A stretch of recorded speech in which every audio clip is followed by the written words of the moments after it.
વિદ્યાર્થી મિત્રો, તમે પેન્ટેડ એપ્લિકેશન ડાઉનલોડ કરી લ્યો. અહીંયા તમને હોમ પેજ ઉપર જ વિકાસના દરેક વિષયનું તમને સોલ્યુશન્સ મળી જશે. લિંક નીચે ડિસ્ક્રિપ્શનમાં આપેલી છે.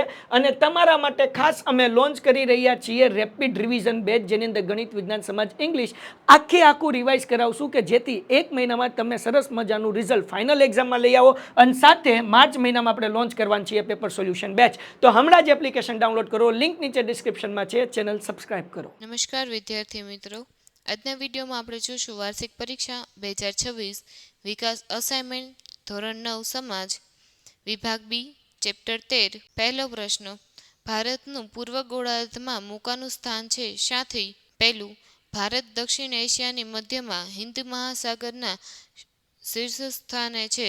આ કારણે પ્રાચીન કાળથી ભારતને માટે એશિયાના દેશો અને પૂર્વ આફ્રિકા સાથે સમુદ્ર માર્ગે ઘનિષ્ઠ સંબંધો બાંધવા શક્ય બન્યા છે. બીજું, સુએઝ નહેર બંધાયા પછી ભારતના યુરોપ અને અમેરિકાના દેશો સાથેના સંબંધોનો પણ ઘણો વિકાસ થયો છે. ત્રીજું, પૂર્વ અને દક્ષિણ પૂર્વ એશિયા અને ઓસ્ટ્રેલિયાથી સુએઝ માર્ગે યુરોપ અને અમેરિકા જતા દરિયાઈ માર્ગો અને હવાઈ માર્ગો ભારત પરથી કે ભારત પાસેથી પસાર થાય છે. એ દ્રષ્ટિએ ભારતનું પૂર્વ ગોળાર્ધમાં મૂકાનું સ્થાન છે. બીજું, ભારત સંસ્કૃતિનું સમન્વય તીર્થ બન્યું છે. સમજાવો. તેનો જવાબ છે, બધા ધર્મો, જાતિઓ અને પ્રજા પ્રત્યે સમભાવ એ ભારતીય સંસ્કૃતિનું આગવું લક્ષણ છે. આથી કોઈ પણ ધર્મ પાળતી પ્રજા કે જાતિ માટે ભારતે મૈત્રીના દ્વાર ખુલ્લા રાખીને સૌને આવકાર્યા છે. ભારતીય સંસ્કૃતિનો દેહ હિન્દુ, બૌદ્ધ, જૈન, શીખ, મુસ્લિમ, પારસી, ખ્રિસ્તી વગેરે પ્રજાની સંસ્કૃતિઓના સુભગ સમન્વયમાંથી ઘડાયો છે. ભારતીય સંસ્કૃતિમાં સમન્વયકારી ભાવના રહેલી છે. તેથી ભારતીય સંસ્કૃતિમાં જગતની ભિન્ન ભિન્ન પ્રજાના સાંસ્કૃતિક તત્વોનું સંયોજન જોવા મળે છે. પરિણામે ભારત સંસ્કૃતિનું સમન્વય તીર્થ બન્યું છે. ત્રીજો પ્રશ્ન, મૃદાવર્ણીય પ્લેટો કેટલી છે અને કઈ કઈ છે તે જણાવો. મૃદાવર્ણીય પ્લેટો મુખ્ય 7 છે. પહેલી પેસિફિક પ્લેટ, બીજી ઉત્તર અમેરિકન પ્લેટ, ત્રીજી દક્ષિણ અમેરિકન પ્લેટ, ચોથી યુરેશિયન પ્લેટ, પાંચમી આફ્રિકન પ્લેટ, છઠ્ઠી ઇન્ડો ઓસ્ટ્રેલિયન પ્લેટ અને સાતમી એન્ટાર્કટિકા પ્લેટ. ચોથો પ્રશ્ન, ભારત વૈવિધ્યસભર ભૂપૃષ્ઠ સાથી ધરાવે છે.